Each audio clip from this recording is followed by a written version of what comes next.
So I don't predominantly have a love for cars. I have a passion for restoring older things, scrap things, turning them into something that's, admissible, in the sense where I started off with cars. My first car was only $200. Like I said, I don't have a passion for cars. What I do have a passion for is turning something scrap into gold. People are investing crazy in gold and silver, but what they don't realize is classic cars have very great ROI. You buy something for $2,000, you spend about 60, 80, 100 hours into it, and it's worth almost 200,000 dirhams.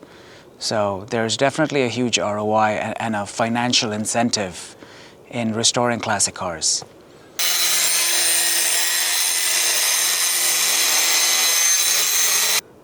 Working with classic cars is not a layman's trade.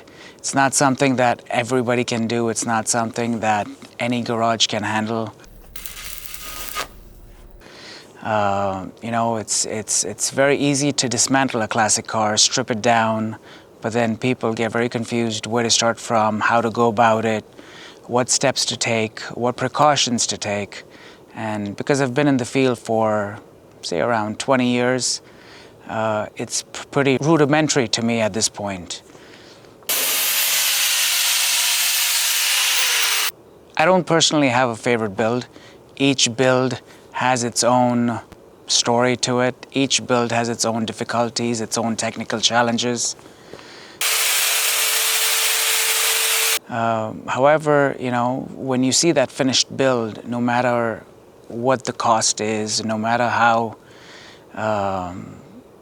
the difficulties I had in that, it has its own satisfaction to it.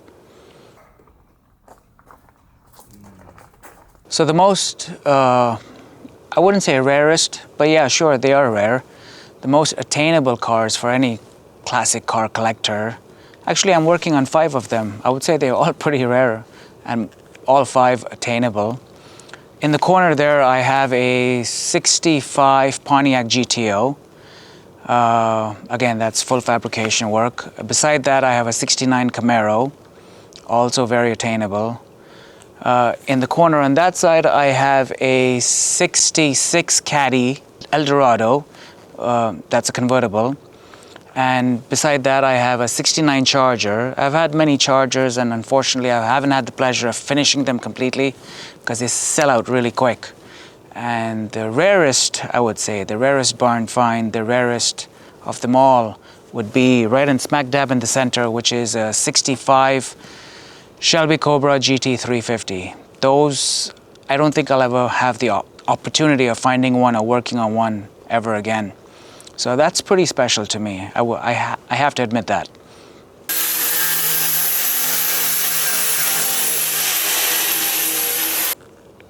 Biggest mistake I've had project-wise, I have to admit they're all pretty big mistakes. But the biggest mistakes I've had is, doing old school British cars, doing old school German cars, just looking for parts, sourcing parts. It does turn into a nightmare. Classic Japanese cars are a lot easier than classic British cars or classic German cars, that's for sure. I have a 82 Porsche 928. Simple things like head gaskets and simple parts of the engine, drivetrain, and interior, they're pretty hard to find. So yeah, I would have to say that's my biggest mistake when it comes to project builds. Old school British and old school German cars. Favorite car, dream car, wow. I've had so many, I've fulfilled so many dreams already. But yeah, there is one, the back of my bucket list, hands down, Porsche 917. That's always been my dream car, always been that car. It's my unicorn. That's what it is. A Porsche 917. That'd be amazing if I could get my hands on one of those. So yeah, Race Customs is not an open door business. It's mostly something that I do for myself. I have a passion for classic cars and I enjoy working on it. It's not my main source of income. However, you know, I have friends and family and fellow enthusiasts, I might add, who often, you know, bring me their passions, their projects, and it does turn into, you know, a bit of a side hustle for me. So yeah, that's basically Race Customs. You know, people always ask me, Ray, if this is not your main hustle, how do you stay in business? How is it financially incentive and all? I find that so crazy. Like people on Instagram are going, every reel after reel is all about silver. Silver's gone up 100%, silver's gone up 150%. For the longest time, classic cars have reappraised themselves 2,000%. You know, you buy a car for 2,000, it's worth 200,000 when it's done, by the time it's done. I kind of find it funny how people don't connect the dots to that.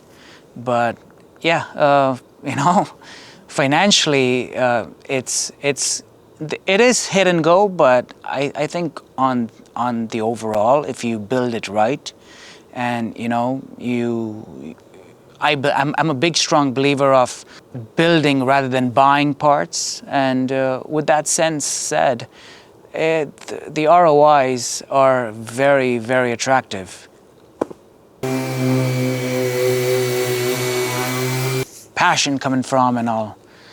And I always invite them over to my house and I tell them, why don't you stay over a day and then you'll find out, because as soon as I wake up in the morning, I look out the window and my passion's right there and I know exactly what I have to do in the day.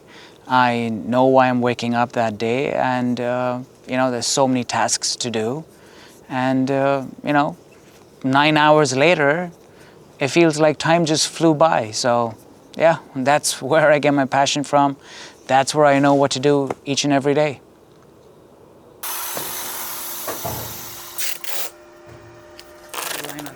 My name's Raymond. I'm the owner of Race Customs. I've incorporated Race Customs since 2001. It started off with me going to the Emirates Custom Car Show where I won. And, you know, the ball just kept rolling from there. The purpose of this video is mostly to answer the frequently asked questions that I usually get on my Instagram page. You know, how did I get involved in this? Are these cars affordable? Blah, blah, blah.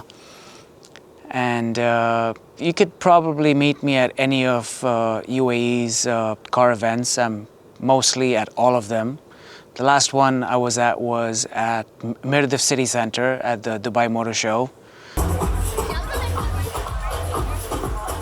That was a very successful event. And feel free to, you know, subscribe, link back, and I'm always around. You can look for my logo at these events and feel free to come by and have a quick chat with me.